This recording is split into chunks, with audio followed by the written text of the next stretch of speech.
obviously believing that testimonial evidence would be enough, but as it turned out, hindi. Kaya nga po, na-dismiss yung tatlong kaso kasi nag-rely lang dun sa mga laway ng mga perjured witnesses na mostly deleted convicts.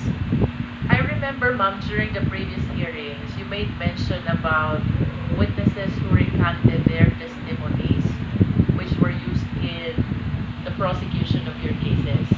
And if I may add, that includes now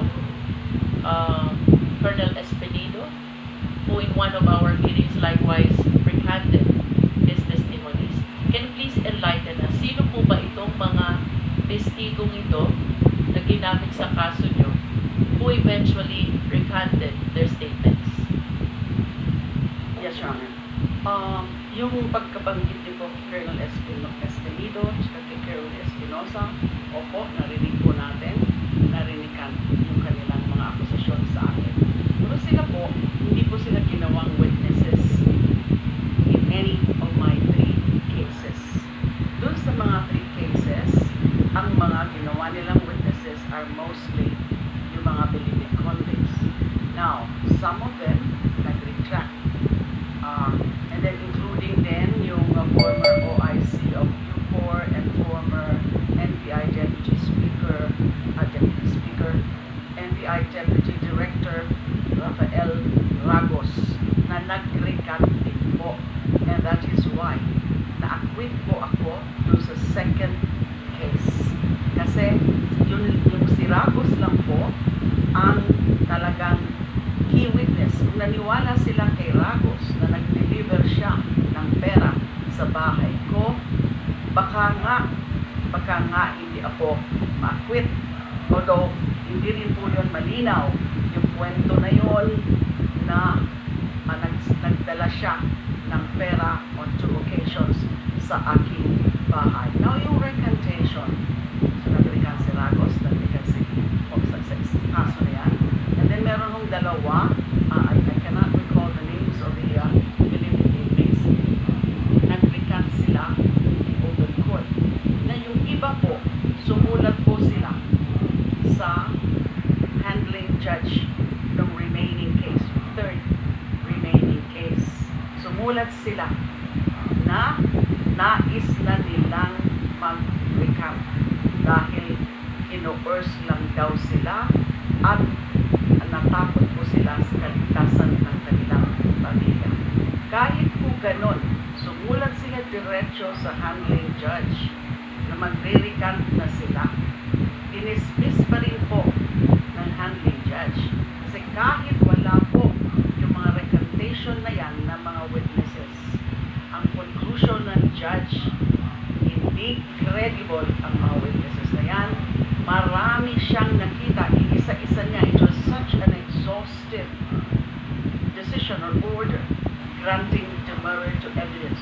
Inisa-isa niya yung mga testimonya ng mga delivered inmates at nakita niya yung mga diferensya, yung mga inconsistencies on material points, yung incredulity, yung pagka-imposible ng mga sinasabi nilang mga sitwasyon na kwento lang nila na walang corroborative evidence, laway lang nila.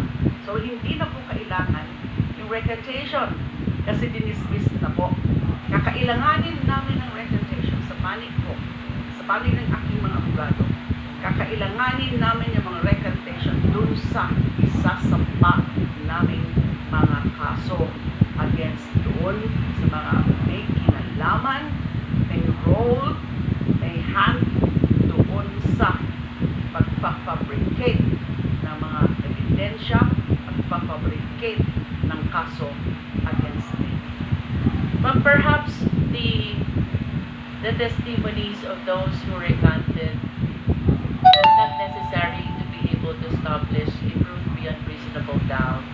But I humbly submit that somehow it was utilized to be able to establish probable cause for the purpose of filing those cases against you which are all no bail cases Yes, Your Honor. that cost you incarceration for 7 years, ma'am? Almost 7 years, 6 months, 6 years, 8 months, and 21 days, or a total of 2,454 days.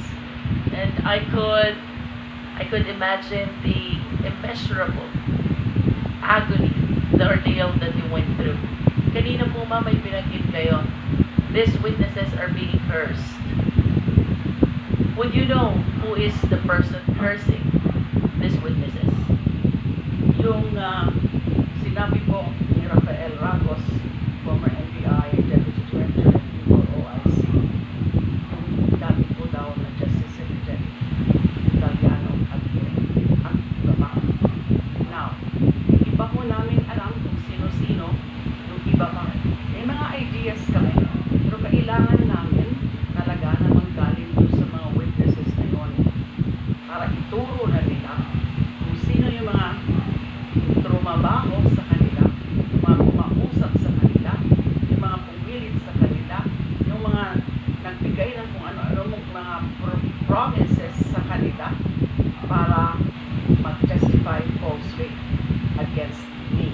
Yun po ang gusto rin namin malaman, although meron na po kami mga nakalam na mga pangalan, pero kailangan po namin talaga na manggaling mismo yun dun sa mga testigo na nag-report.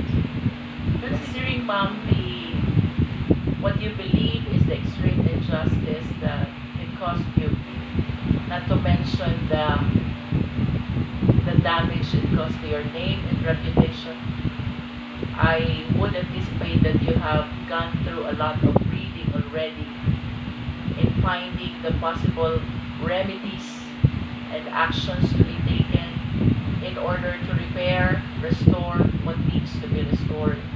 Can you please enlighten us, ma'am? Ano pong courses of action po ba ang iniisip nyo? Both criminal and civil. Civil for damages. You know, a lot of damage